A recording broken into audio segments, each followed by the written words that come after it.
Hit the subscribe button and activate the bell icon for more videos like this. Let us know in the comments what you think about these stories.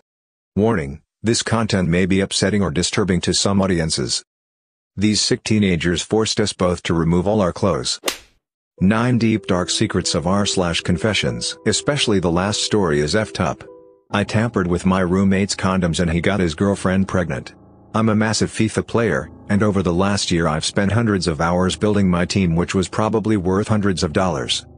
As a prank, my roommate decided to delete all the players from my team when I wasn't in my dorm. This seriously pissed me off and I was furious and made a rash decision and used a pin to poke holes in his condoms. A week passed and he came into our dorm freaking out and telling me his girlfriend was pregnant. I feel bad now and think I overreacted. I had sex 3 times with my married sister-in-law last weekend. Before I begin, I am widowed. My wife died of cancer about 2 years ago. I have a daughter with her. Over the past 2 years, my wife's younger sister and I have gotten closer. We have always gotten along. I have always been attracted to her. She's been a female role model of sorts for my daughter and loves her very much. The 3 of us have spent a lot of time together over the last 2 years. My daughter stayed overnight at a friend's house last weekend. On a whim, I texted my sister-in-law about going to the movies. After the movie, we ended up back at my house and we had sex 3 times. My sister-in-law has a great body. Not skinny, but not fat either. Great boobs. Such an incredible butt that I performed analingus a few times. It was the first time I had sex since my wife died, and it was amazing. Honestly, the best sex I've ever had. My wife was a little more conventional, whereas her sister is more carefree. I really want to marry her. I love her so much. I want more kids. She is great with my daughter and I don't think any future wife would love her more than her. But, Sill's married. I don't feel too terrible about our actions. Her husband is a total loser. Alcoholic, degenerate gambler, he was at the local casino the entire night. Sister-in-law and I made love. He can't hold down a decent job. Even once shoved her to the floor a few years ago, apparently. Whereas I'm a professional person who doesn't have any vices other than the occasional drink. We would be awesome together. I texted her over the weekend about meeting up again. Told her I wanted to spend more time together. Long story short, she told me we can never have sex again and she wants to work on things with her husband. I'm devastated. And there's really nobody to whom I can reveal this. It sucks. I really want this to happen. My friend's 12-year-old son with Down syndrome ruined our vacation. Although he is fairly functional, he does things that just aren't cool. He masturbates in public, sings loud gibberish almost constantly, is constantly having to use the restroom, but still pees and poops his pants, etc. I think the worst, though, is we planned a girls' vacation with our friend. It was supposed to be the 3 of us, but it became the 4 of us, and pretty much everything we did revolved around her son. I know.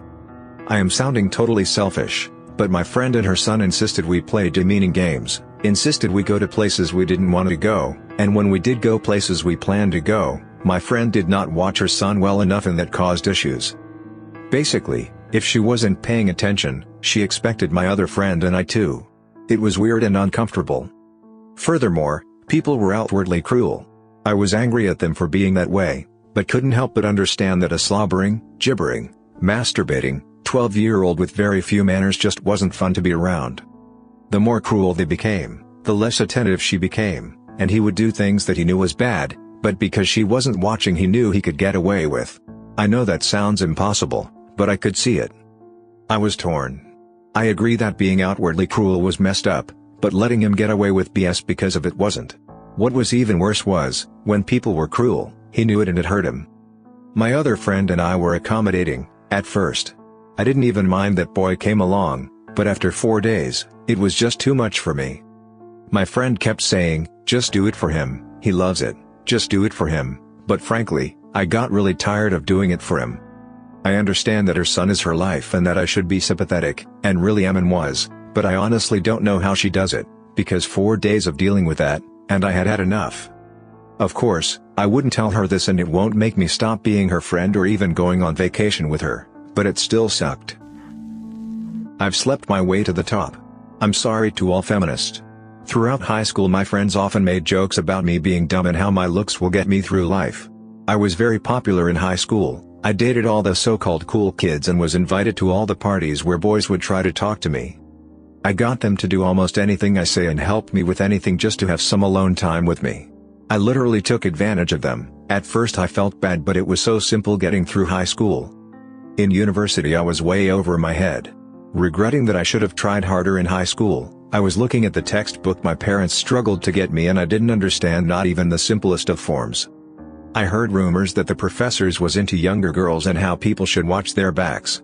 One day while driving I remembered how I got through high school and I was pretty enough to do it again. After class I stayed and asked the professor for some extra help wearing the sluttiest clothes within school regulations. I was acting tipsy and dumb when asking for help. He leaned over my shoulder pretending to look at the textbook when he was clearly looking at my cleavage. I glanced over noticing he had an erection, so started to rub my hand up his leg. At first he was backing off knowing he'd get into trouble and I told him I wasn't going to tell anyone if he helps me on the exams. Long story short, we had sex in his car and I passed the exam with high marks. We did this over a course of a year. I'd just ping him on BBM and 20 minutes later I'd hear a honk from a car outside. I ended up doing this with all my professors and I took the money my parents were giving me for school to hire someone else to take the exam of the only female professor I had. I haven't seen her all year so she wouldn't have recognized me. Fast forward 4 years later, I passed all my program courses with amazing marks and no one questioned my grading. I was often worried someone would find out or one of the students would suspect something, but no one noticed. My parents were proud of me, my friends were in shock and my sister was jealous. I applied for this huge company, I'm not going to say the name, and I was surprised I got an interview. I did what I knew best, act like a slut. I wore a short skirt and let my hair loose. The skirt was so short if I sat down you could see my panties. I wore a push-up bra and you could see my cleavage from the right angle. I was extremely nervous and shaky because I was applying for a job I knew nothing about. I learned when I heard something I didn't like I'd close my legs, and when I heard something I like I'd open my legs. This interview was shooting fish in a barrel. The guy was clearly cheating on his wife and wanted me to work and sleep with him.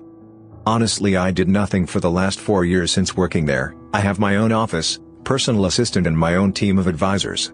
I truly have no clue what I'm doing. I slept with 90% of my bosses and flirted with every single guy there alone. All day I answer yes and no questions. I answer phone calls and listen to other people's ideas for the company. During meetings I'm on Reddit all day and sexting my boss. I've been in a few relationships at work but nothing serious. I get paid over $120K a year. I live in a beautiful home with my best friend. I never had to present anything, only give my opinion. I never actually knew if it affected the company or not. I feel like I don't deserve this job. I know there are plenty of people who are actually qualified for this position. I've made enough money to retire and I feel bad. I've added nothing to this company except blow a dude in his office and having sex with him in his summer home. I enjoyed the sex, but I feel bad that most of them are married. One day we were working from his home and his wife took their 2-year-old out. My boss and I started having sex before she even left the driveway. Every conference call on Skype led to one of them masturbating for me. I've probably disgraced all feminists, but I did what I knew best. I'm not saying I'm sorry for what I'm doing, but I am sorry for taking away a position someone else could have had. I was disappointed my sister woke up from her overdose. My sister and I have never been close. She has spent her whole life manipulating and using people. She has done some really messed up stuff to a lot of people, with me being her most frequented target. She has had a drug and alcohol problem for many years. We have all tried to help her. She just keeps going further down and tries to take her family with her. A few years ago, the family had to cut her completely out of our lives after she killed her daughter's dog and then sent pictures of its lifeless corpse to all of us wanting sympathy. It was horrifyingly obvious the dog was beaten to death. It was just so terrible, and seeing what it did to my niece just ripped me apart. She had some legal repercussions for that at least. This is just one example of how messed up she is. Anyway, she asked my parents for money recently, and when they refused, she OD'd for more attention. My mom called and said she OD'd and I felt a great relief. Then she said she was in the hospital alive and recovering and I was disappointed. I should be praying for her and not wishing she hadn't had woken up. I am a horrible person. I have a fat fetish. Help. When I was 12 I found out that I had a fetish for fat girls. Some may know it as feederism. This fetish is when a feeder helps a person gain weight. Typically I'm attracted to girls 300 to 500 pounds. Even typing that disgusts me. I've had this inside me since I was little, except before I wanted to be the one to gain. Now I'm only into being the feeder. See, I'm not worried about what others think, but I am disgusted that this leads to my partner being unhealthy, putting it lightly. As of now, I'm a sophomore in high school. I have good grades, never been abused, and a good life in general. I used to have problems socially so bad I had to go to social thinking therapy, but that's it. I don't get aroused by them being unhealthy, but it's just hot how big they are. If I give in, I feel like it's gonna lead me down a lonely path where it'll be hard to find big partners. But on the other hand, I'll be sexually satisfied. I've had crushes on girls that were normal weight but not sexually. The thing that stuck with me the most was a video that was on Pornhub, and it was this girl weighing in and sees her weight and legitimately starts crying and breaking down. She said she used to be athletic, but then now she was useless, and in the comments people were talking about how hot it was, and it almost made me puke. If there are any people that could give their opinions on this, I would greatly appreciate it. I would like to talk to someone about it, but whenever I try I can't. I didn't delete the homemade porn videos me and my ex made after she asked me to. We ended on good terms around 10 months ago. She asked me to delete them. I deleted them on my phone, but she didn't know I also had them somewhere else. They're secure, encrypted, and I know I would never even think of sharing them, but I can't bring myself to delete them. I plan on keeping them until I get into another serious relationship. I'm sure I'll want to delete them by then. I barely even watch them, as I was raised in a strict Middle Eastern household where my access to porn was very limited, so luckily I never got hooked. Anyways, I know this is bad and it makes me feel guilty, just wanted to get it off my chest. We work in the same company, so I saw her today, which brought this to mind. I'm not attracted to short men. At all. I'm a feminist. I believe in equality and I think that men and women should be equal. But I'm not attracted to short men at all. I don't know what it is, but I can't help it. If I could choose to be, I would, but I can't. One of my best friends is short. He's about 5 feet 3 inches and I'm 5 feet 4 inches. A few months ago he asked me out and I rejected him. I convinced myself that it was because we weren't compatible and because I didn't like some parts of his personality, but realistically we are very good friends and we hang out all the time. Ultimately, the only reason I didn't at least try with him is because he is too short. There is virtually nothing he could have done to change it. I just want the man I'm with to be bigger than me, so that I can look up at him. I don't have ridiculous requirements or anything. I don't demand the guy I date to be 6 feet or anything, although that would be good, but he has to be at least average height. I wish I didn't feel this way. I feel like it undermines my stance on feminism. I guess I shouldn't feel bad because it's just what I'm attracted to. I'm certainly not alone, all my friends feel the same way. I just feel bad because they can't change it. I was forced to strip naked by teenagers. I am a 39-year-old British woman. Writing this story still sends shivers down my spine, but I feel I must write it. My humiliation happened nearly 5 years ago when I visited my sister's Spanish hotel. It's a hotel in the middle of nowhere and I was staying there with 8 other guests. One night a terrible thing happened. We were invaded by a gang of teenagers brandishing baseball bats and, one of them, a gun. They turned up on motorbikes late one evening. As I've said, my sister's hotel's in the middle of Spanish wilderness, so it's an easy target for thieves.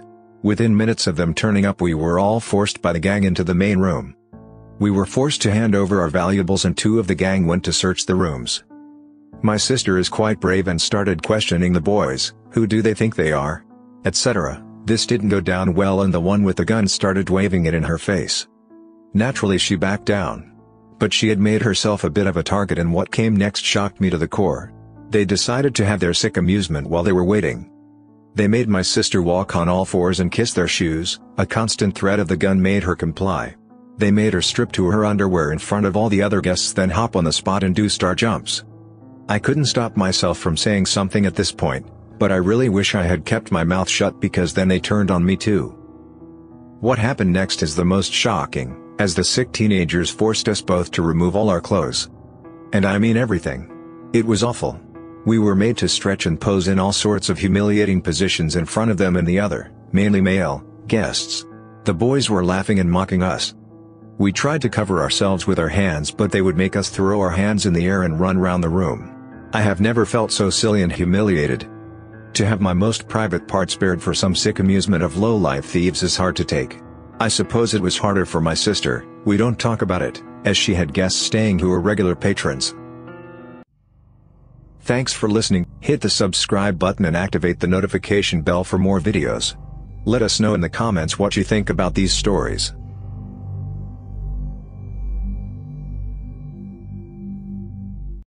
Hit the subscribe button and activate the bell icon for more videos like this.